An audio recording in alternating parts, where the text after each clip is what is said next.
Welcome to the Bear Cave. We're going to be discussing the Jonah Jackson and Joe Thuney trades. First, let's start off with how they kind of happened, right? Like the first day, the Bears trade for Jonah Jackson, and everyone's like, okay, he played with Ben. Like he was a Pro Bowl alternate. And, this is a start to the line. We had three, maybe four spots on the line that they need to replace. We don't know how they necessarily view the left tackle position with Braxton Jones, if that's like a we need to fix this later or a we need to fix this now type thing. Obviously, he's coming off that injury. You hope that he's ready for the season. He should be, but do you want to bank on that? But anyway, the interior of the line was really the focus of the Bears this offseason. And they get Jonah Jackson. And there was a lot of people I saw that are like, this is a good piece to have, but this cannot be the move of the offseason.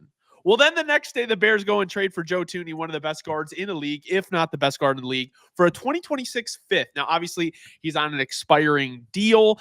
I would assume they're probably going to extend him. And, he is 32 years old at this time. So before we get into kind of the nitty gritty of each trade, what was your kind of instant reaction to both of them, Dobbs? Well, Well, look. actually, tell me how you felt about Jonah Jackson, and then tell me how you felt about it after you saw Joe Thuney was added on. Okay, here's what I'll say. Here, how I felt about Jonah Jackson was, and look, I'll be honest. Still, I think how I look at it is, I'm kind of like, this is very boom or bust, but it's a much better alternative than a lot of other things that are on the table, especially considering he's already had his best career years with Ben Johnson. Like you look at that, and you're like, okay, he's going to be familiar with the scheme. There are more positives than negatives. Yes, the volatility with the injuries and just the fact that he didn't have a very good year last year even when he was healthy. Yeah, you know what? Like I'm an honest guy. That can be concerning, but I'm going to lean towards viewing it positively. Back in the Ben Johnson system, where he had his best years of his career, and yeah, he hasn't gotten any younger. But you know what? At this point, I think I'm also going to look at it like, here's the reality: you could still address this position with backups in the draft. You can still address it multiple other ways, even if it doesn't end up working out this year. Right down the road, he just has to hold up this year and be even a solid piece this year, and we can still. It's not like he has to be the long-term replacement. That wasn't necessarily the guarantee, and we know that. So, all things considered, I think it's a good move. But look, again, here's the thing, though. Joe Thuney is really the big news, as we all know, and as we all understand. Look, I mean, the Bears got genuinely, you could argue, if not one, right, the second best guard in the league right now. And he's been the first team All-Pro back-to-back years. We're getting him at the best point of his career, and assuming that he's the type of lineman, right, that can hang on and even just give the Bears ideally four more really good years. That's exactly what you made this trade for, and it's to protect Caleb right now. We can't worry about 5 years down the road necessarily, but 2 to 3 that we're sure we're getting really good years out of him, which is what we would expect and hope for. Well, you know what? This is a home run trade, and this is exactly what you had to do. This is getting Caleb comfortable. This is a guy who, right, we'll get into the numbers here. I mean, the numbers are incredible given what the Bears are used to, Bears fans are used to.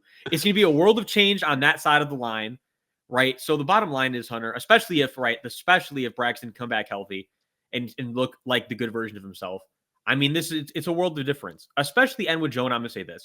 Yes, the pass blocking in itself is volatile, but the Bears' run game should look a hell of a lot different next year. It's going to be night and day. Yeah, it is going to be night and day. The run blocking, I'm not worried about, right? This thing is, and Joe Thuney is amazing. The pass blocker he still is a damn good run blocker. Like, the run game is going to look completely different next year.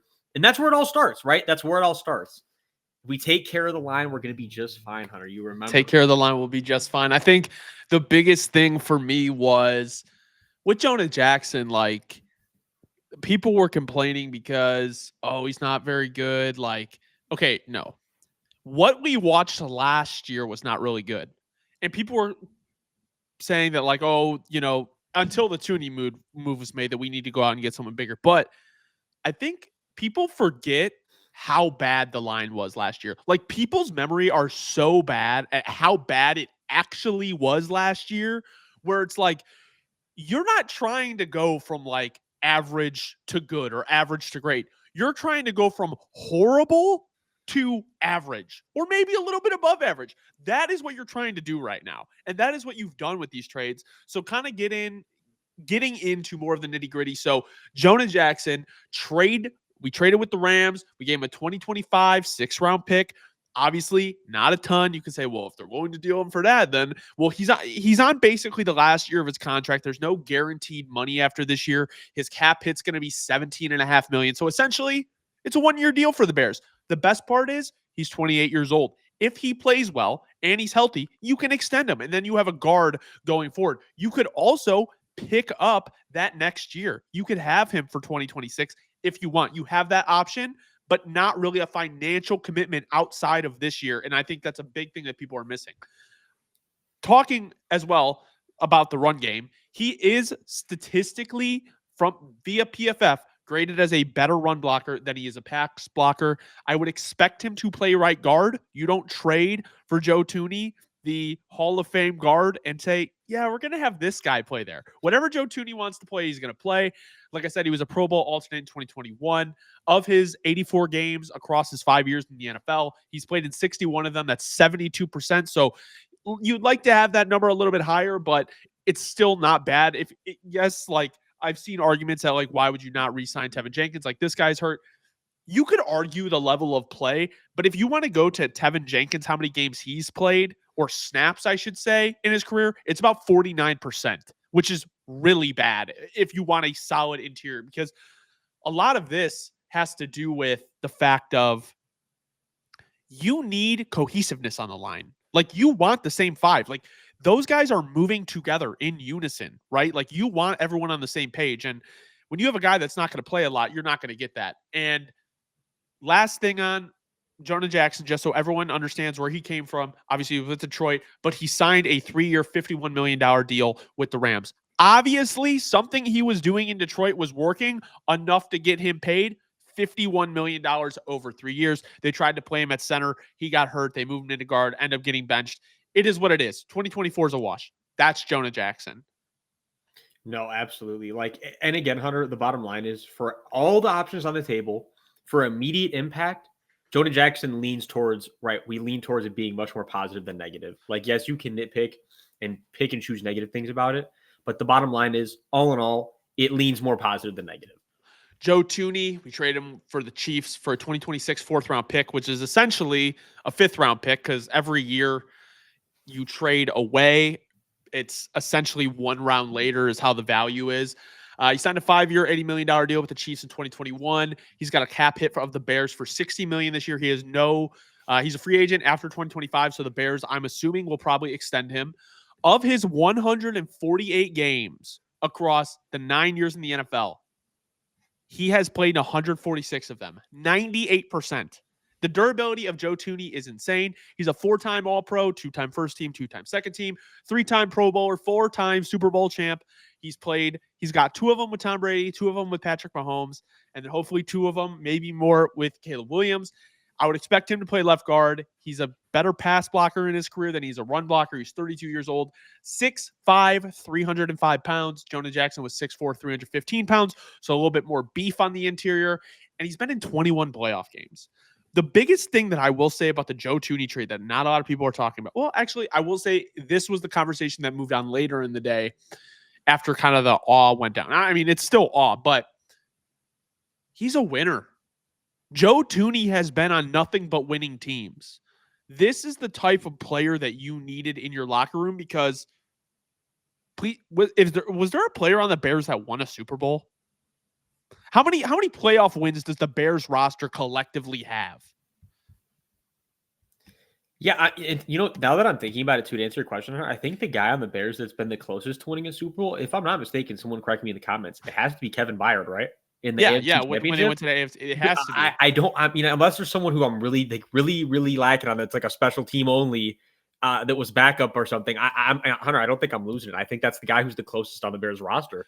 So, and again, they had a half where they had us the first half, the Titans had us in the first half, not gonna lie. But like realistically, like that's the closest. That was kind of not to hate on the Titans, but that was kind of a Cinderella run, So it's like, to your point, no, we don't have, the Bears do not have a lot of that. This is a game changer. And that's something I think you're right. Not a lot of people have been talking about for whatever reason. But to me, that's the biggest thing about the trade. Well, minus the fact that he's Joe Thuney. But it's something, right, to your point, it hasn't been talked about enough, and it needs to be talked about more. I'm glad we're starting the conversation out here. I think the biggest thing is he's going to teach the young guys. He's probably going to – I don't they're going to have to extend him. Like they're going to extend him for probably 2 to 3 years. I don't see why they wouldn't. Interior guys really don't fall off a cliff like wide receivers do or skill positions do. I mean, you're kind of in a box and it's like, can you physically still play? Like it, and that's the thing is like I don't think it's going to happen now, but I really wanted them to go get Zeitler. I didn't care about the age. He's still playing at a high level. And I think something that is a misconception when you're kind of building around a rookie quarterback is that, well, you got to get young guys to have this timeline. No, you need to put people in position where you can develop the quarterback. If 2-3 years down the line you don't have the starting O line, but your quarterback's developed, who cares who cares who's there at the end as long as you get the right guy at quarterback and develop him correctly. You don't need all these. You can have stopgap guys for 1 to 2 years as long as they play a role in the long-term vision. Like, and not everyone has to be a part of the long-term vision all the way through. No, I would even argue, like, to that point, like, we've kind of seen that be a thing with it's been less of a thing with the Chiefs, but like, yeah, the Chiefs are look Joe Thuney right now. Like, it's like, okay, yeah, like Yeah. even you trade, sometimes you have to move guys that are really good value for the future. But then also it's about just making sure, to your point, this Chiefs been doing, make sure you always have at least 3 viable guys at all times. And but the big example I really wanted to give is, look, man, we go back to that Patriots dynasty, right? We're rotating pieces a lot. And it's not about, to your point, making sure young guys in there all the time. Like, yeah, you ideally sometimes do get a guy like Joe Thuney who you can develop that's there long term and he's amazing for you. But more times than not, that's not the case. And then to that point, sometimes it comes time to pay them, and you're like, well, they need more than we can afford them at this point. That's why it's about making Right. sure you always have good guys in rotation and not just being top heavy in that unit, which is also always a point about, it's not just about the starters, Hunter. It's about the backups. It's about the depth. It's about the unit as a whole. If you're top Yeah. heavy and 1 or 2 guys go down, You're screwed. Like, and that's not a good unit. Yeah, like ideally everyone's playing every snap and every game, but that's just not how the NFL works very often, right? It's about having depth and cohesion, like you're saying. The reality is, and we'll wrap this up here, if the Bears draft young guards, they don't have to play right away. If they go get a guard in the second, he can be depth. And they already tendered Bill Murray, so they obviously like what he has. Ryan Bates is probably still going to be on the roster. The Ricky Stromberg is the backup center right now. Like, you have Kieran Amagaji. You really only need to fill the center position right now. Like, yes, you can go ahead and go draft a left tackle, like to be your starter after Braxton leaves, or to maybe start in front of him this year.